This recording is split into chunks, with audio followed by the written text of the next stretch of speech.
युधिष्ठिर ने पूछा।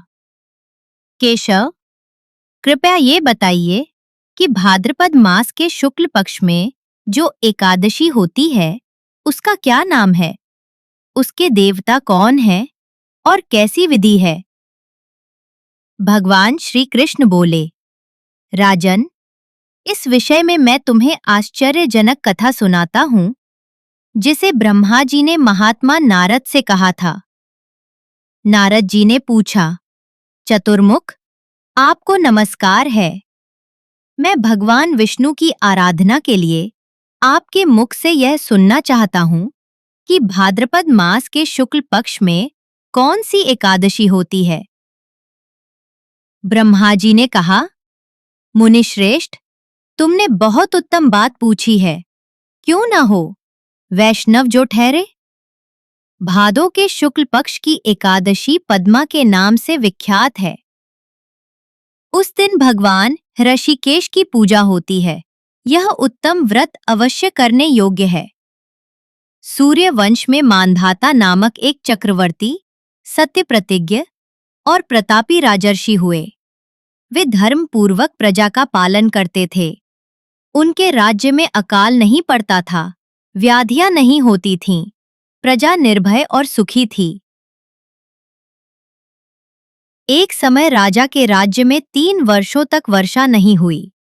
प्रजा भूख से पीड़ित हो नष्ट होने लगी और सबने राजा से उपाय करने की प्रार्थना की। राजा बोले, अन्न को ब्रह्म कहा गया है, अन्न से ही प्राणियों का जीवन है। किंतु मैंने कोई अधर्म नहीं किया, फिर भी मैं उपाय अवश्य करूंगा। राजा मानधाता मुनियों के आश्रमों में गए और ब्रह्मपुत्र अंगिरा ऋषि से मिले। राजा ने कहा, भगवन, मैं धर्मानुकूल राज्य चला रहा था, फिर भी वर्षा का अभाव हो गया। इसका क्या कारण है? ऋषि बोले, राजन, सत्ययुग में धर्म पूर्ण रूप से विद्यमान है।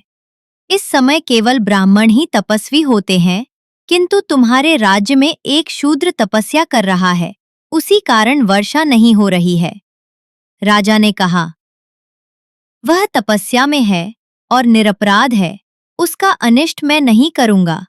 आप कोई और उपाय बताइए। ऋषि बोले, राजन, भाद्रपद शुक्ल पक्ष की पद्मा नामक एकादशी का व्रत करो।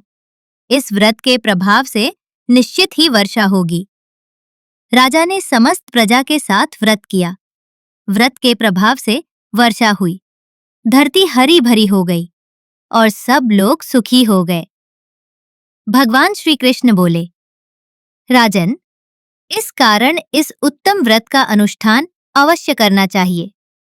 पद्मा एकादशी के दिन जल से भरे कलश को वस्त्र से ढककर दही, चावल, छाता और जूता ब्राह्मण को दान करना चाहिए और ये मंत्र पढ़ना चाहिए। नमो नमस्ते गोविंद बुध शवन संज्ञक अगौग संक्षयम कृत्वा सर्व सौख्य प्रदो भव भुक्ति मुक्ति प्रदश्चैव लोकानाम सुखदायकः। अर्थात, हे बुद्ध शवन नाम वाले भगवान गोविंद, आपको नमस्कार है। आप मेरे पापों का नाश कर सब प्रकार के सुख प्रदान करें। आप पुण्यात्माओं को भोग और मोक्ष देने वाले हैं। भगवान श्री कृष्ण बोले, राजन, इस व्रत की कथा के श्रवण और पाठ से मनुष्य सब पापों से मुक्त हो जाता है। यदि आपको ये कथा पसंद आई हो तो इसे अपने मित्रों और परिवारजनों के साथ अवश्य साझा करें। हमारे चैनल को सब्सक्राइब करें और घंटी का बटन दबाना ना भूलें, ताकि अगली पावन कथा आप तक सबसे पहले पहुंचे। हरि ओम।